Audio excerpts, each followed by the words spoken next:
ये है CCN digital और आप देख रहे हैं CCN मंडला। लोकसभा आम निर्वाचन 2024 की तैयारियों के तहत मतदान कर्मियों का प्रारंभिक प्रशिक्षण स्थानीय उत्कृष्ट विद्यालय में आयोजित किया गया, जिसमें मतदान कर्मियों को मतदान केंद्र प्रबंधन, EVM मशीन का संचालन, मॉकपोल ट्रेनिंग आदि के संबंध में विस्तार से जानकारी दी गई। कलेक्टर ने कहा कि निर्वाचन से संबंधित प्रत्येक कार्य महत्वपूर्ण होते हैं, जिनमें किसी भी प्रकार की लापरवाही के लिए कोई भी स्थान नहीं है, किंतु मतदान केंद्र में जाकर वोटिंग की संपूर्ण कार्रवाई को बेहतर ढंग से संपादित करना सर्वाधिक महत्वपूर्ण कार्य होता है। थोड़ी सी चूक और लापरवाही नुकसानदायक साबित होती है। उन्होंने कहा कि सभी लोग पूरी प्रक्रिया समझें, EVM मशीन संचालित करें, मॉक पोल करके देखें, प्रशिक्षण के दौरान अपनी शंका का, जिज्ञासाओं का समाधान प्राप्त करें। होली, चेटीचंड, गुड फ्राइडे एवं ईद उल फितर त्यौहार के दौरान शांति एवं कानून व्यवस्था को ध्यान में रखते हुए शांति समिति की बैठक आयोजित की गई। बैठक में अपर कलेक्टर राजन कुमार सिंह ने कहा है कि जिलेवासी आगामी होली, चेटीचंड, गुड फ्राइडे एवं ईद उल फितर सहित अन्य त्यौहार को शांति एवं सामाजिक सद्भाव के साथ मनाए। बैठक में जिलाधिकारी व पुलिस अधिकारी, जनप्रतिनिधि उपस्थित रहे।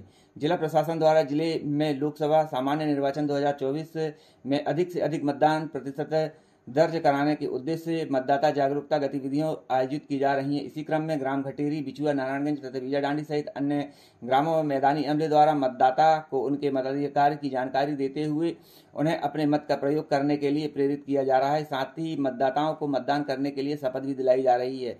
भारत निर्वाचन आयोग ने लोकसभा सामान्य निर्वाचन 2024 के लिए निर्वाचन कार्यक्रम घोषित कर दिया है। मंडला जिले में सभी विधानसभा क्षेत्रों में आगामी 19 अप्रैल 2024 को मतदान संपन्न होगा। जिले में मतदाता जागरूकता अभियान के अंतर्गत मतदान का प्रतिशत बढ़ाने के लिए विभिन्न कार्यक्रम आयोजित किए जा रहे हैं, जिसमें जिले के मतदाता अपने मताधिकार का प्रयोग कर सकें। जिले में दीवार लेखन कर मतदाताओं को जागरूक किया जा रहा है।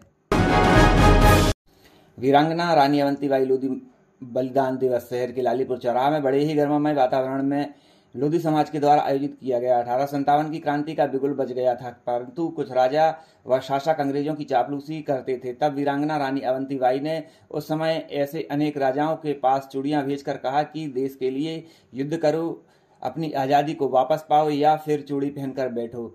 इस दिलेरी के साथ वीरांगना महारानी अवंतीबाई ने राष्ट्रभाव का जागरण किया था। उनके इस शब्द उस समय के राजाओं के तन मन में आज़ादी की दीवानगी पैदा कर दी थी। प्रथम स्वतंत्रता संग्राम 1857 की क्रांति में अंग्रेजों से लोहा लेने वाली महारानी अवंतीबाई 20 मार्च का बलिदान हो गई।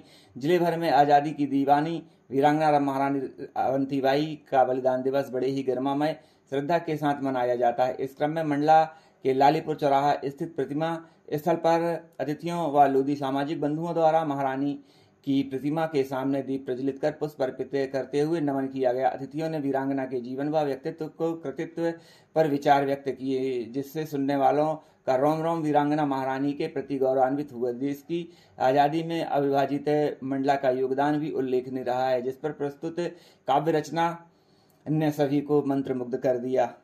कोई एहसास कहता है, कोई अनुराग कहता है, वही तो मौत होती है बड़ी जो देश खातिर हो। शरद गौरव संजो करके इसे बड़ भाग कहता है। शरद गौरव संजो करके इसे बड़ भाग कहता है। वंदे मातरम।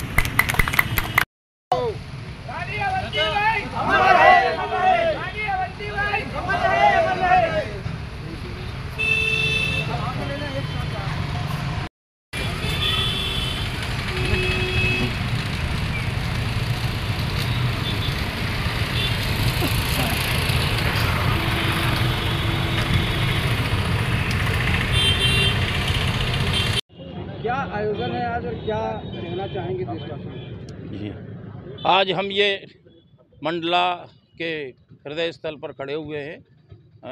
रानी अवंतीबाई हम तिराहे पर ये उपस्थित हैं और रानी अवंतीबाई जो वीरांगना थी, जिन्होंने 1857 की क्रांति में भारत के प्रथम स्वतंत्रता संग्राम में अंग्रेज़ों से संघर्ष करते हुए आत्म बलिदान किया था।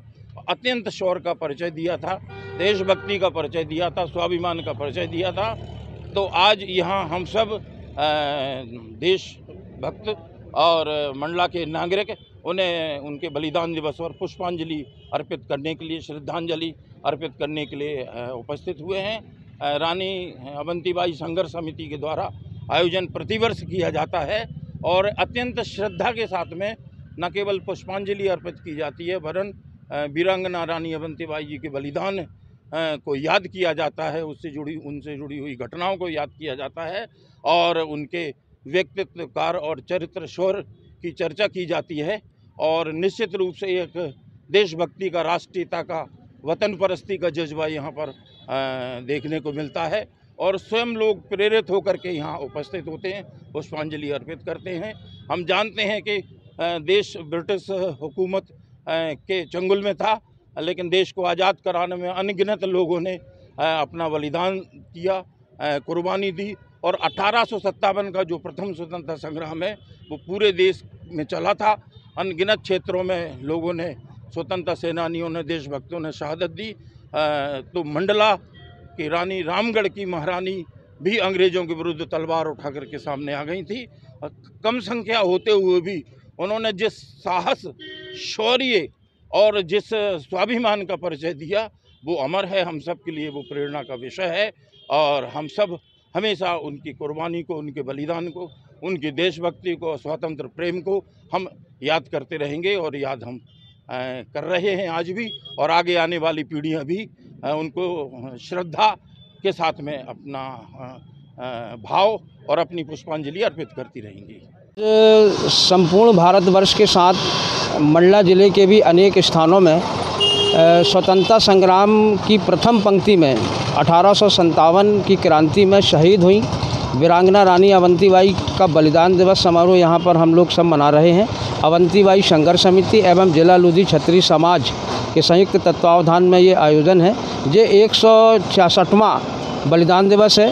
वीरांगना रानी अवंतीबाई भारतीय स्वाभिमान की एवं नारी शक्ति की प्रतीक रही हैं, जो अंग्रेज़ों के छक्के छुड़ा दी हैं। उनका कहना था, उस समय के तत्कालीन राजाओं महाराजाओं को उन्होंने एक चूड़ी भेजा था। उन्होंने कहा था या तो युद्ध करो या घर में बैठ कर के ये चूड़ी पहनो। उससे, उनके इस शब्दों से जो एक क्रांति की ज्वाला फैली और अंततः अंग्रेज़ों को इस देश से भागना पड़ा और वीरांगना रानी अवंतीबाई के त्याग, शौर्य, बलिदान को आज हम नमन करते हैं, उन्हें स्मरण करते हैं और आज उनके बलिदान दिवस के अवसर पर उन्हें हम श्रद्धा सुमन अर्पित करने के लिए यहाँ पर इकट्ठे हुए हैं और उनके कृतित्व को, उनके व्यक्तित्व को, समाज को और इस राष्ट्र को आत्मसात करके राष्ट्र के नवनिर्माण में और राष्ट्र की रक्षा के लिए आज यहाँ पर हम लोग संकल्पित हो रहे हैं। कन्हैया ठाकुर, अवंतीबाई संघर्ष समिति मंडला का मैं सचिव हूँ। लोकसभा सामान्य निर्वाचन 2024 के तहत मंडला संसदीय क्षेत्र के लिए नियुक्त व्यय प्रेक्षक नाडिग विश्वास ने संसदीय क्षेत्र के सभी सहायक व्यय प्रेक्षक तथा नोडल अधिकारियों की बैठक ली। उन्होंने कहा कि निर्वाचन की निष्पक्षता और विश्वसनीयता कायम रखने के लिए अभ्यर्थियों की व्यय सजग मॉनिटरिंग आवश्यक है। इस संबंध में गठित टीमें आयोग की मंशा के अनुरूप कार्य करते हुए निर्वाचन को बेहतर तरीके से संपन्न कराएं। श्री विश्वास ने कहा कि संबंधित अधिकारी कर्मचारी निर्वाचन से संबंधित सभी गतिविधियों में लगातार नजर रखें, पैसा, शराब सहित अन्य सामग्रियों की परिवहन तथा भंडारण पर नजर रखें। लोकसभा सामान्य निर्वाचन के अंतर्गत मंडला संसदीय क्षेत्र क्रमांक 14 के लिए भारत निर्वाचन आयोग से नियुक्त व्यय प्रेक्षक नाडिग विश्वास तथा कलेक्टर एवं जिला निर्वाचन अधिकारी डॉक्टर सलोनी सिडाना ने कटरा तथा नैनपुर में बनाए गए चेक पोस्टों का निरीक्षण करते हुए स्थैतिक दल एवं उड़नदस्ता दलों द्वारा की जा रही कार्रवाई का जायजा लिया। इस दौरान श्री विश्वास ने कहा कि वाहनों की जांच के दौरान यात्रियों को परेशानी न हो। यदि कोई सामग्री या नगद राशि जब्त की जाती है तो संबंधित को डीजीसी के समक्ष अपील के प्रावधान से भी अवगत कराएं। लोकसभा निर्वाचन 2024 के लिए ईवीएम, वीवीपीएट पैड मशीनों का प्रथम रैंडमाइजेशन की प्रक्रिया गुरुवार को मान्यता प्राप्त राजनीतिक दलों के प्रतिनिधियों की उपस्थिति में गोलमेज सभा कक्ष में संपन्न हुई। कलेक्टर ने एवं जिला निर्वाचन अधिकारी डॉक्टर सलोनी सिडाना ने प्रथम रैंडमाइजेशन की प्रक्रिया के बारे में उपस्थित राजनीतिक दलों के प्रतिनिधियों के विस्तार से जानकारी दी। व्यय प्रेक्षक नाडिग विश्वास द्वारा कलेक्टर एवं जिला निर्वाचन अधिकारी डॉक्टर सलोनी सिडाना ने लोकसभा सामान्य निर्वाचन 2024 के तहत जिला में कंप्लेंट विजिल कंट्रोल रूम तथा मीडिया सर्टिफिकेशन एवं मॉनिटरिंग कक्ष का निरीक्षण किया। श्री विश्वास ने जीज विजिल NGRS पोर्टल सहित अन्य माध्यमों से प्राप्त होने वाली शिकायतों तथा उन पर की गई कार्रवाई के संबंध में जानकारी लेते हुए आवश्यक निर्देश दिए। नैनपुर क्षेत्र के अंतर्गत आंगनबाड़ी कार्यकर्ताओं व पाठशाला रतनपुरी चौकी नारायणगंज की छात्राओं द्वारा लोकसभा सामान्य निर्वाचन 2024 में अधिक से अधिक मतदाता के लिए मतदाताओं में जागरूकता पैदा करने के लिए मेहंदी व रंगोली का प्रतियोगिता का आयोजन किया गया। इस दौरान प्रतिभागियों ने मतदान के महत्व, वोट के लिए प्रेरित करने से संबंधित आकर्षक मेहंदी व रंगोली बनाई। साथ ही मतदाताओं को अधिक से अधिक मतदान हेतु शपथ भी दिलाई गई। मंडला जिले में गिरते हुए भूजल स्तर को देखते हुए कलेक्टर डॉक्टर सलोनी सिडाना द्वारा आगामी 1 अप्रैल से 31 जुलाई 2024 तक निजी तथा अशासकीय नलकूप खनन प्रतिबंधित कर दिया गया है। उक्त के संबंध में कार्यपालन यंत्री लोक स्वास्थ्य यांत्रिकी विभाग से प्राप्त जानकारी के अनुसार मंडला जिले के विकासखंड मंडला, मोहगांव, मवई, गुगरी, नैनपुर, बिछिया, नारायणगंज, बीजाडांडी एवं निवास में पेयजल स्रोतों, नलकूपों तथा जल स्तर तेजी से गिर रहा है। गिरते हुए जल स्तर के कारण जिले में मंडला, नैनपुर, बिछिया, गुगरी, नारायणगंज एवं निवास तहसीलों में आगामी ग्रीष्मकाल में पेयजल संकट की संभावना को देखते हुए मंडला जिले की मंडला, नैनपुर, बिछिया, गुगरी, नारायणगंज एवं निवास तहसीलों में मध्य प्रदेश पेयजल परिरक्षण अधिनियम 1986 के तहत पेयजल के विभिन्न अन्य प्रयोजन के लिए नवीन निजी नलकूपों के खनन पर प्रतिबंध लगाया जाना आवश्यक हो गया है। स्थिति का परीक्षण किए जाने पर यह परिलक्षित हुआ है कि यदि जिले में निजी नलकूप खनन पर प्रतिबंध नहीं लगाया जाता तो ग्रीष्मकाल में जिले में पेयजल संकट उत्पन्न हो जाएगा, जिसकी संभावना है। लोकसभा निर्वाचन 2024 की घोषणा के साथ ही आदर्श आचार संहिता लागू हो चुकी है। आगामी 19 अप्रैल को मंडला के में लोकसभा चुनाव संपन्न होने जा रहे हैं। लोकसभा चुनाव की तारीखों का ऐलान होते ही जिला व पुलिस प्रशासन ने शांतिपूर्ण व निष्पक्ष चुनाव कराने के लिए तैयारियां शुरू कर दी हैं। जिले के बाहरी सीमाओं व दूसरे राज्यों से आने वाले वाहनों की सघन चेकिंग की जा रही है। वहीं अन्य वाहनों को भी चेकिंग से गुजरना पड़ रहा है। ऐसे ही जिले में समस्त सीमा क्षेत्रों में चेक पॉइंट बनाकर जांच की जा रही है। अंतर्राज्यीय चेक पोस्ट पर 24 घंटे पुलिस व प्रशासन के अमले द्वारा बाहरी राज्यों से आने वाले समस्त वाहनों की बारीकी से चेकिंग व उन पर नजर रखी जा रही है। वहीं जिले की सीमाओं में स्थित चेक पोस्ट पर जिले में प्रवेश करने वाले वाहनों की सतत सघन चेकिंग की जा रही है।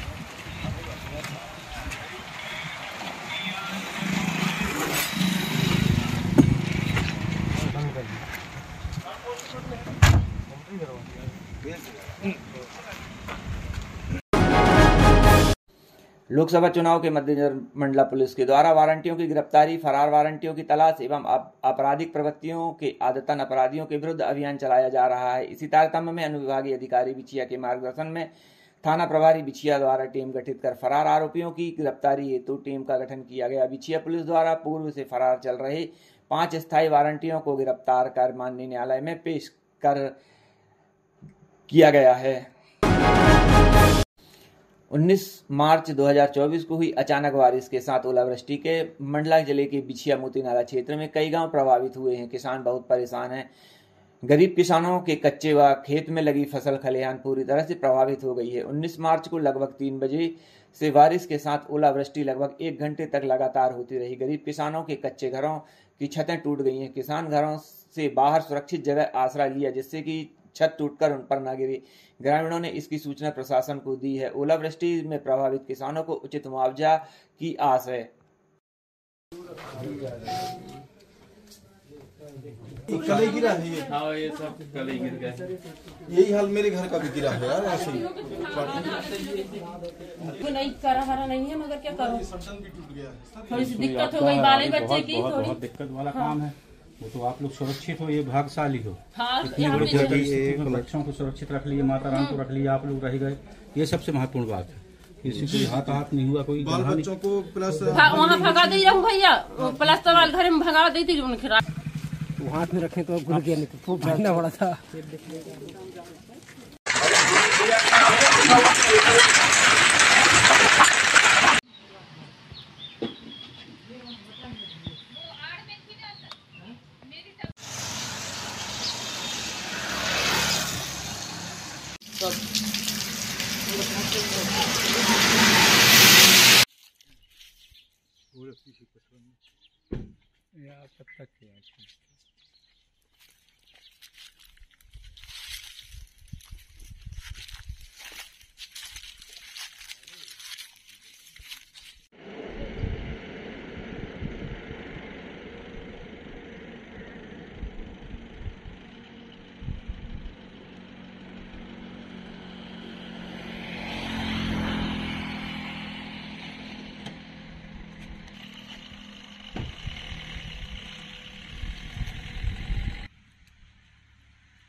मनोज जी कंफर्म और कहाँ पे है वो? कौन? वो विधायक लोग कहाँ पे? बांदरबाड़ी से निकल रहे हैं। अब कहाँ जाएंगे? भाई बहन नाला। हाँ? भाई बहन नाला। और फिर उसी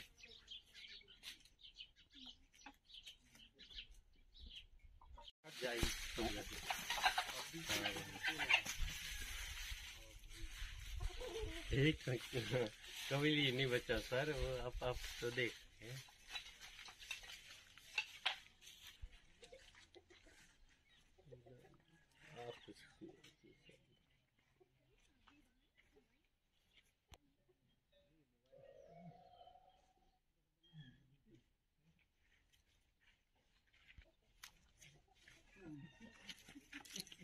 पहले घर के तो बात वहीं तक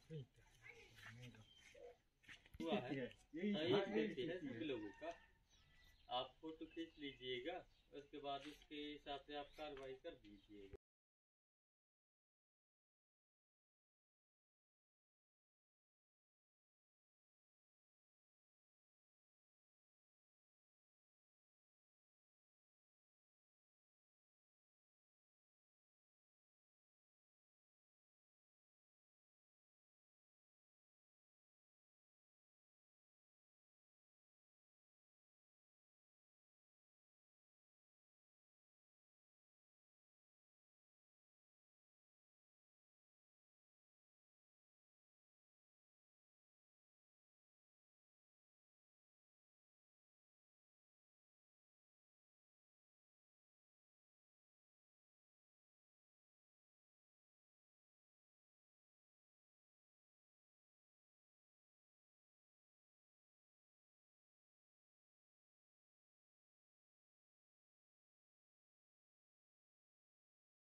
इक्कीस मार्च विश्व वन की दिवस के अवसर पर निर्मला सीनियर स्कूल मंडला के पर्यावरण नियोजन एवं समन्वय संगठन भोपाल के सहयोग से पर्यावरण शिक्षण कार्यक्रम के तहत विद्यार्थियों के प्राकृतिक संरक्षण के लिए सतत जीवन शैली कार्यशाला, निबंध, चित्रकला तथा प्रदर्शनी जैसे अनेक कार्यक्रम का आयोजन किया गया। इस कार्यक्रम के तहत छात्राओं ने बढ़ चढ़कर हिस्सा लिया, प्रकृति के संतुलन में अपना योगदान दिया। वहीं कार्यक्रम में अनेक विद्यार्थियों ने निबंध प्रतियोगिता तथा चित्रकला प्रतियोगिता के माध्यम से बढ़ते हुए जलवायु परिवर्तन एवं ग्लोबल वार्मिंग जैसी समस्याओं के समाधान के लिए अपने अपने विचार व्यक्त किए।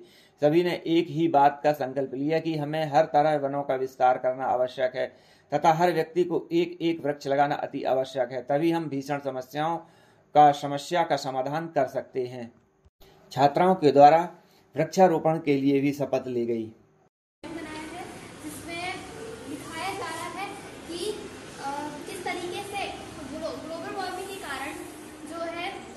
जलवायु में परिवर्तन हो रहा है और जैसे कि यहाँ एक सूर्य है और सूर्य के कारण जो सर्दियों में जो बर्फ जमी रहती है पिघल जाती है और पिघलने के बाद समुद्रों में बहुत ज़्यादा पानी भर जाता है और किनारे के पेड़ पौधे बहुत नष्ट हो जाते हैं। कुछ जगह पर सूखा पड़ जाता है। मैंने उस पूरे को एक पेंटिंग में दिखाने की कोशिश की। Thank you. और कोई बोलना चाहेगा जो बनाया है? इसमें जलवायु परिवर्तन के बारे में इस ड्राइंग में दर्शाया गया है। इसमें एक तरफ सूर्य के कारण अच्छी प्रकृति में बदलाव है और जिस तरह प्रदूषण कारखानों से फैल रहा है उसमें परिवर्तन दिखाई दिया गया है। कारखानों के कारण जमीन सूख गई है, लोगों को बीमारियां हो रही हैं और सूर्य की किरणों के कारण हमारा ग्रामीण क्षेत्र अच्छा होते जा रहा है। वर्तमान समय